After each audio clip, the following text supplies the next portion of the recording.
Quello che non posso tollerare però che qualcuno deliberatamente, cioè che uno ritenga perciò dolosamente di appiccare il fuoco. Non abbiamo in questo momento certezza, ma abbiamo tantissimi indizi che che ci fanno ritenere che sia opera della mano di un uomo, ma non di un uomo qualsiasi, di una persona idiota e di un mascalzone. Nessun giro di parole dal sindaco di Gorizia Rodolfo Ziberna, il piromane va individuato e fermato il prima possibile. La situazione incendi si è ulteriormente complicata nel pomeriggio dopo una notte e una mattinata di paura e ansia. Le fiamme hanno lambito la statale 55, il cosiddetto vallone. I vigili del fuoco hanno presidiato l'arteria stradale con la collaborazione dei colleghi sloveni. La portata dei roghi alimentati dal vento però ha consigliato nel pomeriggio la totale evacuazione delle frazioni di San Michele e Gabria, 300 persone in tutto. Il secondo fronte del rogo invece è arrivato poco distante anche dalla frazione di Devetaki, dove abbiamo parlato con chi stamani si trovava il fuoco alle spalle della propria casa. Sono già un paio di giorni che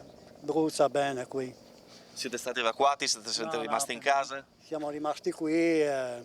Ieri era tutto il giorno i pompieri, andavano su e giù, di qua di là.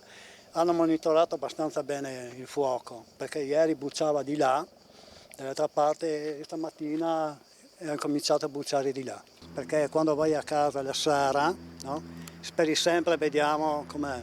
Magari qualcuno ci bussa, dovete andare via, capisci? Quindi un'ansia costante. Sì, Ecco il Canadair. Guardala.